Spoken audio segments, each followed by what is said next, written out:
waktunya untuk hadir di tengah-tengah kita semua pada pagi hari ini. Dan yang kami banggakan, seluruh peserta edukasi statistik yang hadir pada pagi hari ini.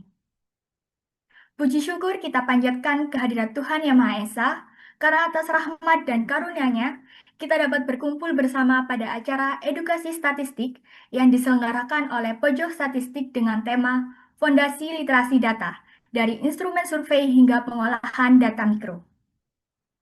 Perkenalkan, saya Kiki Heldiani Alivia yang akan bertugas memandu jalannya acara pada pagi hari ini. Sebelum memasuki agenda inti, mari kita awali kegiatan ini dengan berdoa terlebih dahulu, agar acara dapat berjalan dengan lancar dan memberikan manfaat bagi kita semuanya. Berdoa menurut agama dan kepercayaan masing-masing dipersilahkan.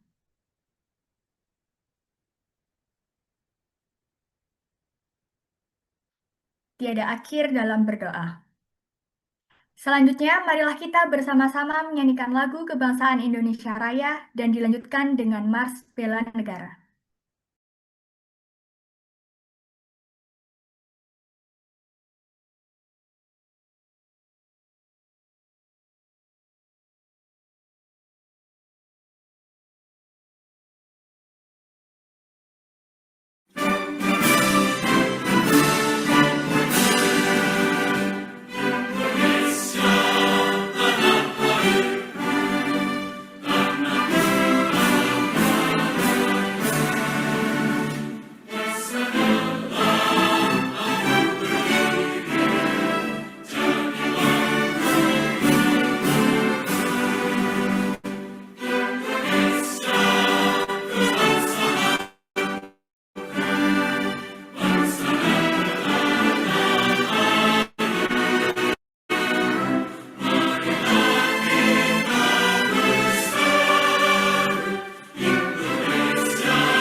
Baik, terima kasih.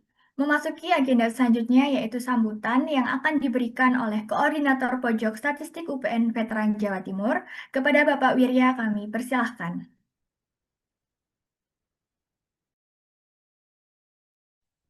Oke, baik. Selamat pagi. Assalamualaikum warahmatullahi wabarakatuh. Ya, baik. Di pagi hari ini kita akan mengikuti eh, kegiatan. Ya. Ini terima kasih untuk para pemateri, Bapak Ibu dosen, dan agen statistik yang sudah mempersiapkan ini sejak lama untuk kita bisa menjalankan aksi kita untuk meningkatkan literasi statistik di lingkup UPN Veteran Jawa Timur. Ya. Jadi mudah-mudahan ini nanti bisa berkesinambungan dan banyak sekali alat-alat tools yang perlu untuk kita pelajari, yang kita sesuaikan, yang bisa dibagikan ya oleh Bapak Ibu dosen dan pemateri untuk kepada agen secara khusus dan semoga nanti bisa berdampak kepada kemajuan penggunaan metodologi riset di kampus kita. Ya, mungkin itu sambutan dari saya. Terima kasih. Saya kembalikan kepada MC. Baik, terima kasih atas sambutan yang telah diberikan oleh Bapak Wiryawardaya. Memasuki agenda inti pada hari ini yaitu edukasi statistik. Pada kesempatan kali ini kita akan mendatangkan 4 pemateri hebat untuk berbagi ilmu dan wawasannya masing-masing kepada kita semuanya.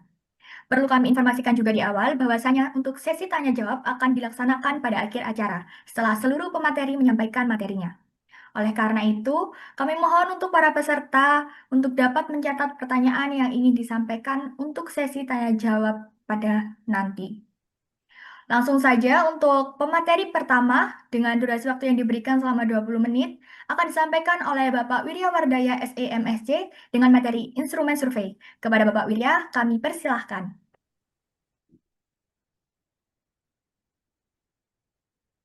Oke, bisa dibantu share screen-nya.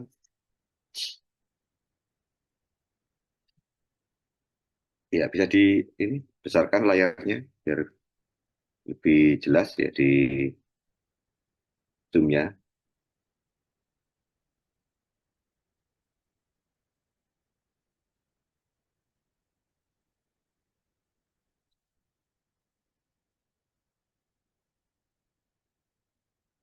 Bisa dibuat full screen.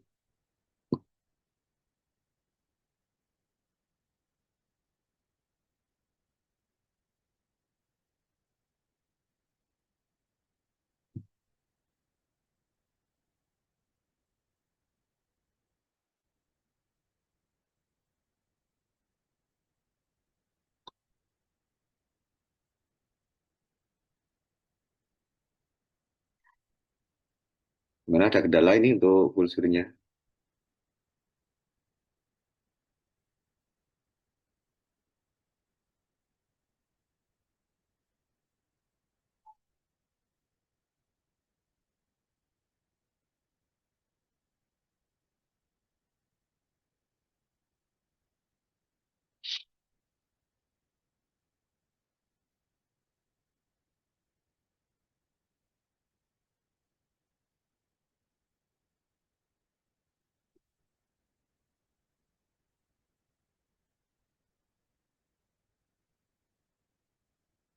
Oke, baik. Sepanjang materi ini ya di materi singkat ini kita akan coba apa itu definisinya. Survei, kemudian tentang sampel, teknik sampling, dan kesalahan umum penggunaan istilah dalam survei. Ya, kita coba ke slide berikutnya. Ini yang eh, kata kunci utama di dalam definisi survei. Bisa dibantu next. Oke, ini secara definisi umum, ya ini ada di kotak biru nih ya. Jadi survei itu adalah metode kumpulan data yang terstruktur, kemudian sebagian dari populasi sampel tujuannya menghasilkan generalisasi atau inferensi terhadap populasi tersebut. Ya, kita lihat kata kuncinya. Kuncinya ini yang pertama, dia adalah metode pengumpulan data. Dia salah satu aja. Metode mengumpulkan data itu kan banyak. Salah satu metode namanya survei. Dia adalah pengumpulan data yang apa terstruktur dari populasi. Kata kunci kedua itu ada kata populasi. Dan kemudian dalam survei itu kita ambil sebagian dari populasi yang kita sebut sebagai sampel. Nah, dari yang metode ini ada tujuannya menghasilkan generalisasi. Artinya apa? Dari hal-hal khusus menjadi kesimpulan umum, ya, menjadi general atau umum, atau kemudian digunakan untuk inferensi terhadap populasi tersebut. Inferensi itu kita akan melihat secara korelasi maupun kausalitas. Ini poin kuncinya ada di sini. Nah, apa yang tidak sama, survei itu tidak sama dengan kuesioner. Kuesioner itu hanya salah satu alat untuk mendapatkan data. Tapi survei itu adalah generalisasi. Jadi pada akhirnya nanti hasil dari survei itu menyimpulkan tentang populasi. Nah, nanti kita akan jalan ke belakang untuk lebih paham. Tapi yang ketiga, yang paling penting, dia butuh struktur. Ya. Tapi kan ada Pak survei itu yang bersifat acak atau random. Apakah itu ada strukturnya, mau acak? Nah, nanti akan kita lihat. Sebenarnya yang dimaksud acak atau random itu seperti apa. Oke, next.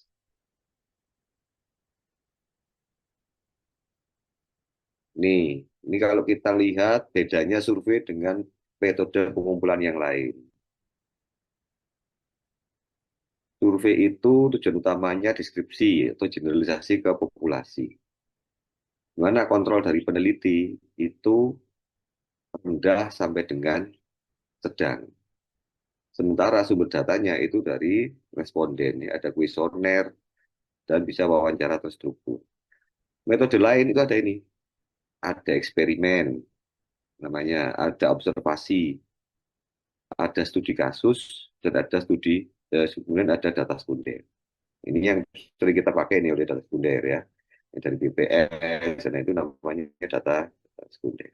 Ini ada eksperimen.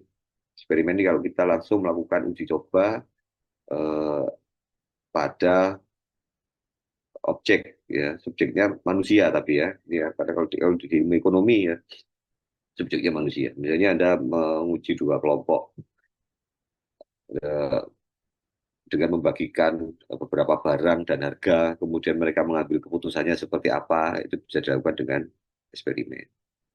Kemudian ada observasi, ya, ini pengamatan langsung di eh, lapangan. Kemudian ada studi kasus. Nah, berikutnya itu adalah ini, kesalahan umum yang sering dipakai dalam survei. Coba next.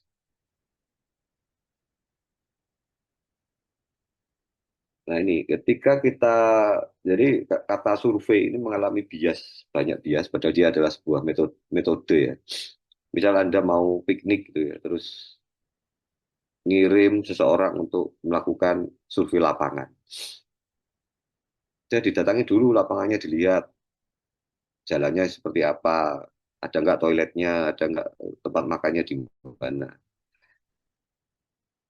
Terus Anda menyebutnya sebagai survei lapangan. Padahal itu bukan survei, itu namanya observasi. Karena yang namanya survei, ya dia harus ada terstruktur, pakai sampel, pakai kuesioner, ada wawancara dan lain-lain. Itu disebut sebagai survei. Kalau yang cuma datang melihat itu namanya bukan survei, ya, namanya observasi. Terus kemudian wawancara mendalam disebut survei itu juga salah. Ya. Ada wawancara kualitatif, eksploratif ini ya, tidak secara dengan survei. Tujuannya untuk kedalaman kontekstual, bukan generalisasi statistik. Jadi kalau Anda misalnya menguji pada perilaku tertentu di masyarakat, dan kemudian Anda mau melakukan wawancara secara mendalam, secara kualitatif ya, itu bukan survei. Kalau survei tujuannya bukan untuk mendalam, tapi untuk mengeneralkan ya, secara umum saja. Kemudian klaim representatif tanpa sampling frame. Ini apa ya nih? Data diklaim mewakili populasi, padahal kerangka sampling tidak jelas atau tidak dibangun secara sistematis. Kita itu harus punya eh, cara atau metode dalam menentukan siapa yang akan kita wawancarai. Itu akan terbagi dalam berbagai pola. Nanti kita akan jelaskan di sini next. Coba.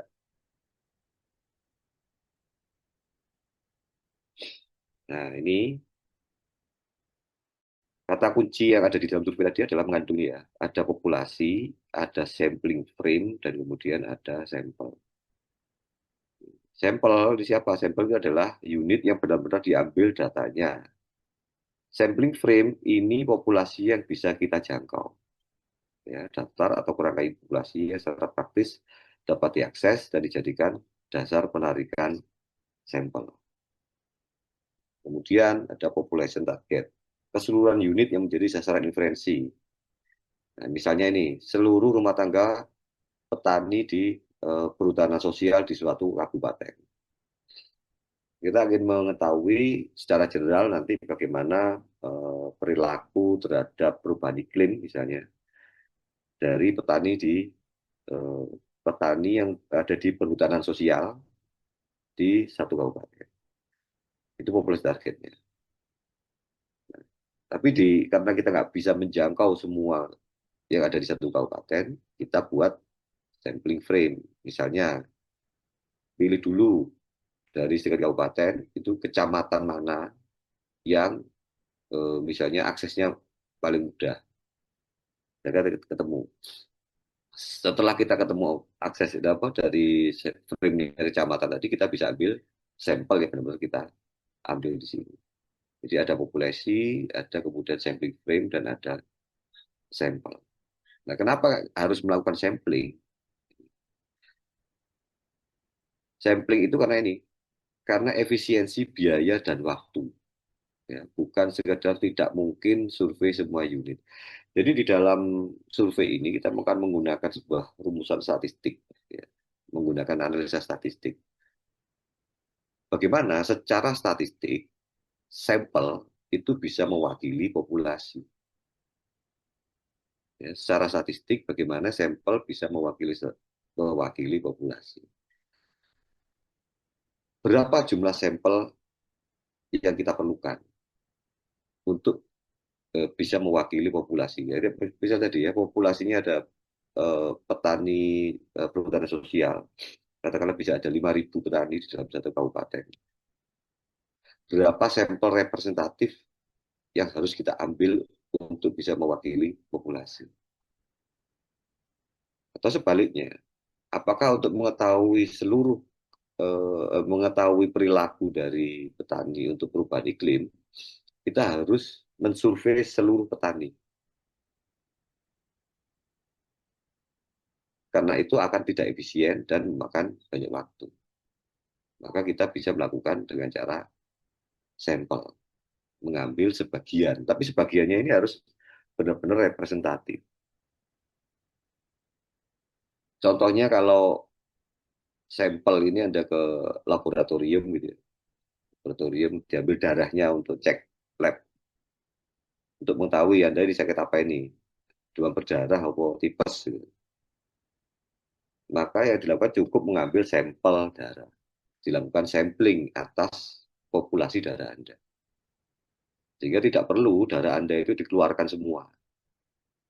Dicek, dilihat, terus kalau sudah ketahuan dikembalikan lagi. Tidak usah, cukup aja ambil satu spet kecil, 10-15 mili, itu sudah mewakili dari sekian liter dari darah Anda. Hasilnya apa valid? Sekali uji coba tidak valid. Kemudian maka harus dicek, cek, dan recheck.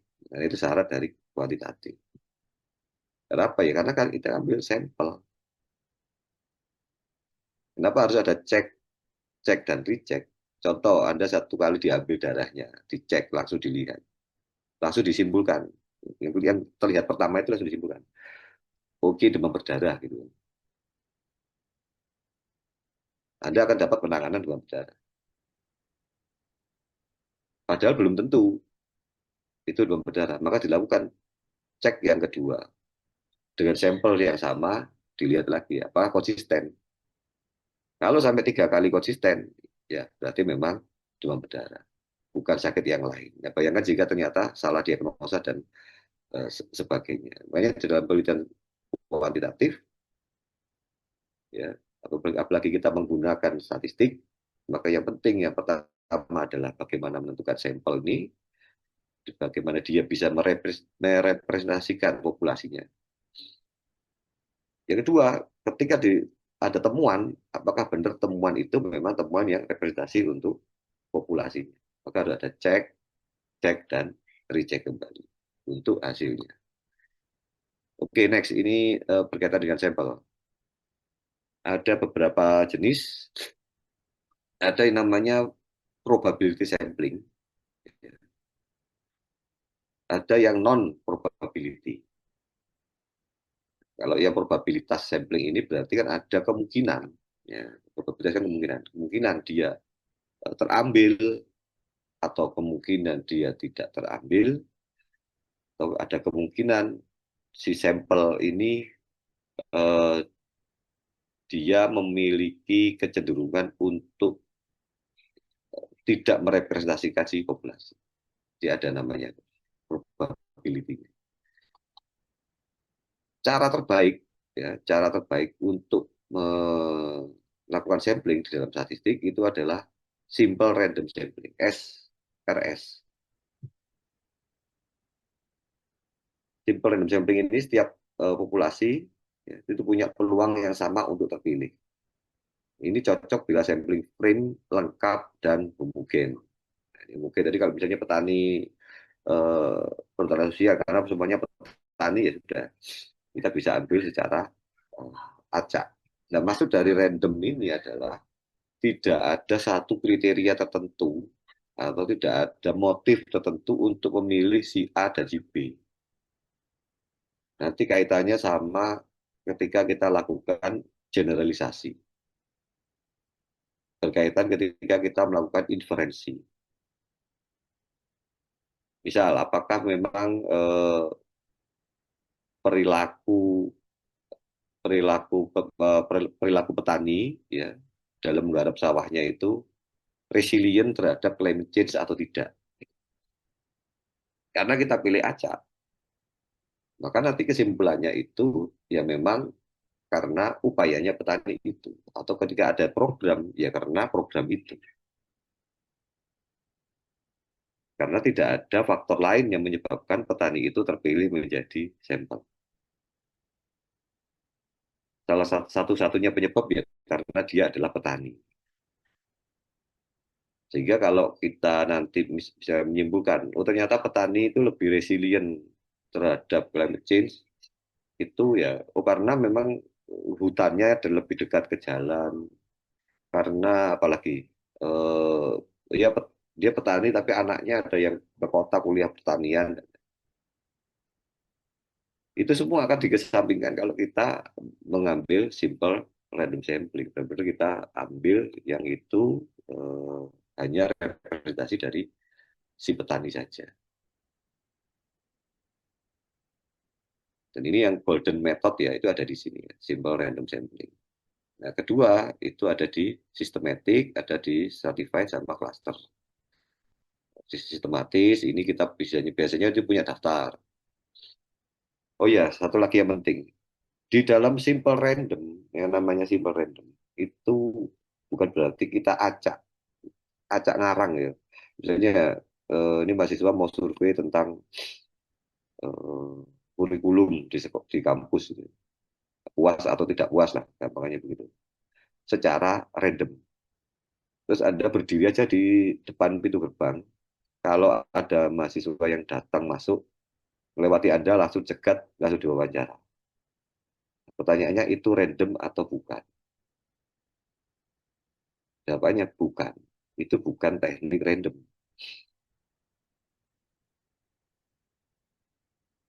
Itu bukan teknik random itu. Kalau teknik random itu Anda harus punya list seluruh mahasiswa. Populasinya siapa? Seluruh mahasiswa UPN. Bisa nggak menyurvei mereka semua? Oh, nggak bisa. Terlalu banyak, tidak efisien. Kita harus buat kerangkanya dulu. Sampel frame-nya. Oke, kita ambil yang mana? untuk menjadi kerangka dari seluruh populasi. Apakah kita mau merata agar kemudian seluruh fakultas bisa kebagian? Boleh. Kemudian diambil representasi dari fakultas. Dari tiap fakultas dipilih prodi apa. Kemudian kita dapatkan namanya. Dari nama-nama itu kita punya sampling frame-nya. Kemudian kita acak nama itu. Siapa yang terpilih untuk menjadi responden. Katakanlah Anda mau mewawancara 300 mahasiswa. Ya, dengan segala macam perhitungannya, dengan formula 300 ini bisa untuk mewakili sekian ribu mahasiswa di UPN. Karena kan mungkin ya sama-sama mahasiswa semua, jadi sampel mungkin tidak terlalu besar, tidak apa-apa. Dan cukup dengan simple random. Dan itu Anda merandom namanya. Dengan namanya di random, nama yang keluar itu yang didatangi, itu yang dicari namanya. Jadi bukan setiap orang lewat terus ditanyai. Ya, kalau yang sistematik itu udah eh, tidak dipilih acak, tapi ini ada ya setiap unit ke K. Jadi Anda punya 1.000, listnya ada 1.000, ya setiap lompat 5 misalnya, atau lompat 20. Jadi nanti yang ada di nomor urut 1, kemudian nomor urut 21, nomor urut 41, kayak gitu. Itu yang dipilih, itu systematic sampling. Certified ini kalau dibagi, ya, populasinya dibagi serata. Oke, mahasiswanya nggak kita ambil ini, kita pisahkan yang teknik sama yang sosum, kita bisa pisahkan. Kira-kira nanti akan ada perbedaan nggak ya antara mahasiswa laki-laki dan perempuan? Boleh, bisa laki-laki dan perempuan. Jadi pemisahan itu akhirnya memunculkan apa? Memunculkan frame-frame yang baru. Jadi nanti harus ada representasi laki-laki berapa, representasi perempuan berapa, representasi yang teknik, representasi yang sosum berapa. Tuh. Yang terakhir ini klaster. Ini klaster ini biasanya dipakai BPS juga ya untuk beberapa surveinya yang tidak bisa menjangkau seluruh wilayah pulau-pulau gitu ya. Maka dalam setiap pulau itu akan dibuat suatu klaster-klaster. Ya. Bisa klasternya di tingkat kabupaten, bisa sampai klasternya di tingkat desa. Jadi data-data survei yang kita lihat kadang tidak ada semua desa di sana. Tapi kalau kabupaten ada, kabupatennya ada. Tapi dia tidak semua desa di sana. Desanya itu sudah dipilih secara klaster. Jadi samplingnya itu ada di tingkat desanya. Padahal yang disurvei adalah rumah tangga. Jadi kayak ini, populasinya satu UPN, Anda mahasiswa ya, mahasiswa satu UPN. Yang mau disurvei itu mahasiswa. Tapi Anda mengklasterkan dulu. Di klaster berdasarkan prodi. Dipilih secara random. Berarti yang di random adalah prodinya. Prodinya di random dulu. Setelah prodinya di random, dapat prodi apa aja, baru Anda merandom mahasiswanya dari prodi yang terpilih. Ini klaster. Nah, semakin ke bawah, 1, 2, 3, 4 ini semakin ke bawah, ini semakin besar jumlah sampel yang harus mewakili populasi. Karena apa? Karena populasinya sudah di populasi yang cara mendapatkan sampelnya itu sudah diintervensi, tidak lagi secara simpel. Kalau simpel kan alasan dia terpilih apa? Ya karena dia terpilih aja. Karena kalau pakai random number itu, ya karena dia terpilih gitu, nggak ada alasan lain. Tapi kalau sistematik, stratified, ini akan ada alasan kenapa dia terpilih. Sehingga akan membutuhkan sampel yang lebih besar untuk mewakili populasi. Oke, next untuk yang ini non probabilitas. Nah, ini yang non probabilitas. Ini ada purposif. Nah, ini benar-benar kita pilih nih. Oke, dari sekian mahasiswa kita nggak mau random. Kita mau pilih yang mahasiswa berprestasi aja. Pernah menang lomba. Kayak gitu. Ya udah, ini yang jadi nggak ada probabilitasnya. Kemungkinan dia terpilih, ya pasti terpilih karena tujuannya untuk itu. Yang kedua, ini ada convenient sampling. Nah, ini yang tadi itu, pemilihan sampel berdasarkan kemudahan akses. Ketika Anda berdiri di gerbang, terus nanti liwati mahasiswa wawancarai, yaitu namanya convenience sampling. Pemilihan sampling berdasarkan kemudahan akses. Isi paling gampang, liwat ya ikut wawancara. Itu namanya convenience sampling, non probability. Tapi dia tidak random, bukan random. Karena Anda milih loh itu. Kira-kira ada orang yang ya lewat di depan Anda, tapi kesusu, ya mau cegat enggak ya, enggak. Gitu. Ya. Terus ada juga bisa milih-milih juga, wih, wah, untuk keren, wih, sing iki ayo ojo iku, senggol-senggolan be koncone untuk milih samplingnya. Ini yang convenience. Tapi apa nih resikonya? Tinggi terhadap bias seleksi. Nanti susah untuk membuat generalisasi. Ini sesuai apa enggak gitu kan. Susah. Tiga kuota, nah ini dibuat kuota per kelompok dan kuotanya tidak acak. Jadi sesuai kuotanya nanti yang kuota prodi itu sekian, kuota prodi itu sekian, kuota prodi ini sekian. Kita langsung tentukan. Ini juga namanya non probability. Yang terakhir itu snowball. Snowball ini direkomendasikan untuk yang berikutnya. Jadi Anda wawancara orang pertama, dari wawancara kita tanya, siapa kira-kira orang lain yang temanmu yang juga bisa jawab ini? Oh si Andi, oke, Anda datang ke Andi. Nah, dari Andi tanya lagi. Ini biasanya itu survei-survei yang berkaitan sama eh, ini ya, umum untuk populasi yang tersembunyi atau sulit eh, dijangkau. Itu bisa menggunakan ini, snowball sampling. Oke, next.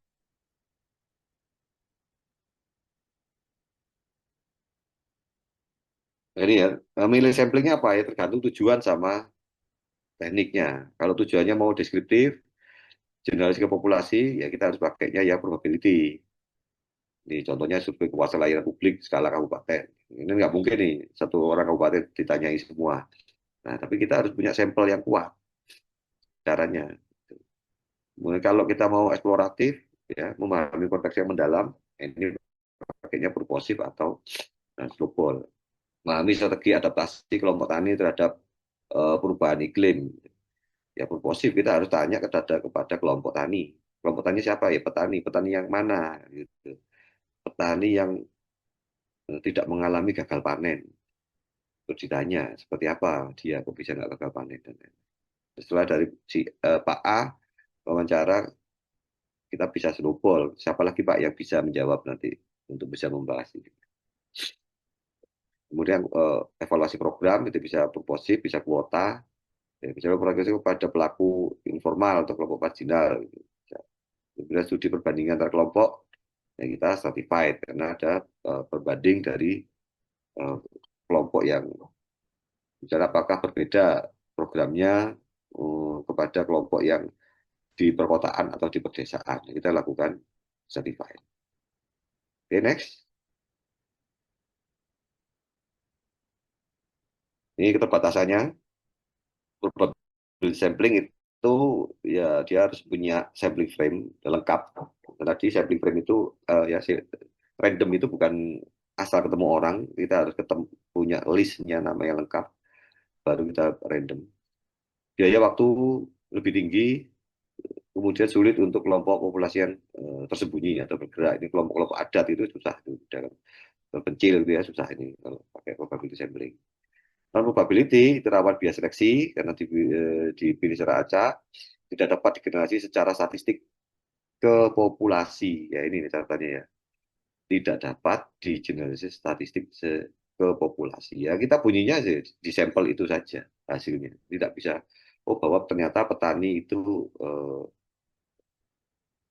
petani sekabupaten tidak bisa disimpulkan begitu kalau kita non probabilitas. Kemudian sangat tergantung pada peneliti.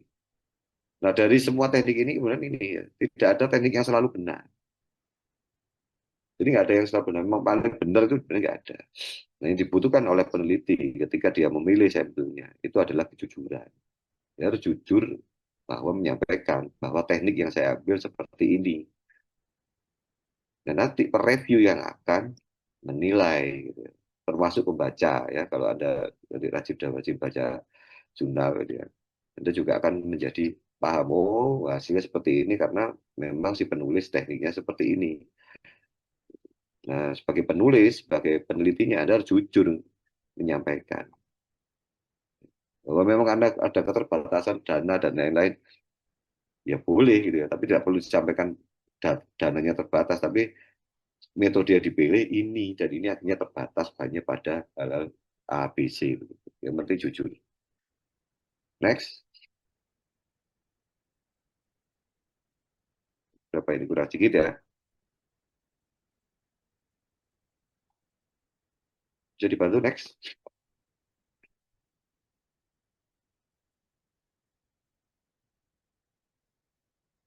Nah, ini untuk metode penentuan sampel, nanti kita akan bisa ada kelas sendiri ini. Ya. Bisa ada kelas sendiri. Ada rumus untuk presisi statistiknya seperti apa, power, ya. Kemudian ada desain impact, kemudian ada kecukupan informasi ya, untuk yang non probabilitas. Tapi ada satu catatan penting yang di sini saya sampaikan terkait sama rumus Slovin. Ya, biasanya mungkin ada yang pakai rumus Slovin. Pertama, Slovin itu tidak jelas sebenarnya dia itu, beberapa menyebutkan Slovin ini adalah urban legend. Slovin ini siapa dan dia merumuskan kok bisa ada rumus seperti itu. Nah, rumus yang digunakan dan kemudian muncul dengan label Slovin itu adalah rumus dari Cochrane. Nah, sementara Cochrane itu dia membuat rumusnya lebih adaptif, tidak melakukan penguncian pada eh, skala probabilitasnya. Jadi kalau menggunakan Slovin itu akan berbahaya pada kelompok yang homogen, ya, dengan tingkat misalnya dengan dia homogen itu kan probabilitasnya untuk dia bisa eh, menjawab atau sesuai kebutuhan kita itu kan lebih tinggi dibandingkan kelompok yang heterogen. Nah, sehingga kita bisa set berapa persen sebenarnya apa kontrol yang bisa kita berikan kepada sampling ini. Jadi kalau di Slovin itu bisa ada kecenderungan dia over ya, untuk populasi yang tidak terlalu besar, misalnya dia bisa menyarankan sampling yang terlalu besar hingga over, tidak efisien, atau di bawah. Maka yang lebih baik menggunakan yang rumus Cochrane ya. Oke, next. Ini kapan milih yang mana? Kita bisa lihat di sini, nanti itu bisa dibagikan dan bisa dibaca ya. Probabilitas statistiknya ini probabilitasnya tinggi. Kalau non, ini rendah. Biaya dan waktu probabilitas lebih tinggi, non probability lebih efisien. Kedalaman kontekstual probabilitas itu lebih rendah, non probability lebih tinggi. Generalisasi ke populasi ya kalian probabilitas, yang non probabilitas itu tidak. Ya nggak bisa digeneralisasi ke semuanya. Oke, mungkin ini untuk pengantarnya untuk survei. Jadi survei tadi cukup kompleks dan menarik untuk teman-teman yang nanti berminat. Misalnya skripsinya ini mau pakai data primer, ya akan dimulai dari bagaimana Anda mendesain. Dan memang sangat menantang karena ada satu materi tersendiri ya namanya manajemen survei. Ini beda dengan bagaimana nanti Anda ngolah datanya. Nah, manajemen survei itu kaitannya bagaimana Anda mendatangi lokasi, bagaimana mengatur logistik, bagaimana kemudian mengadaptasi dengan kondisi responden. Ya, macam-macam itu menarik sekali untuk kita pelajari nanti. Ya, namanya manajemen survei. Oke, saya kira itu. Terima kasih atas perhatiannya. Nanti jika ada tanya jawab bisa di akhir sesi saya kira. Oke, terima kasih. Assalamualaikum warahmatullahi wabarakatuh.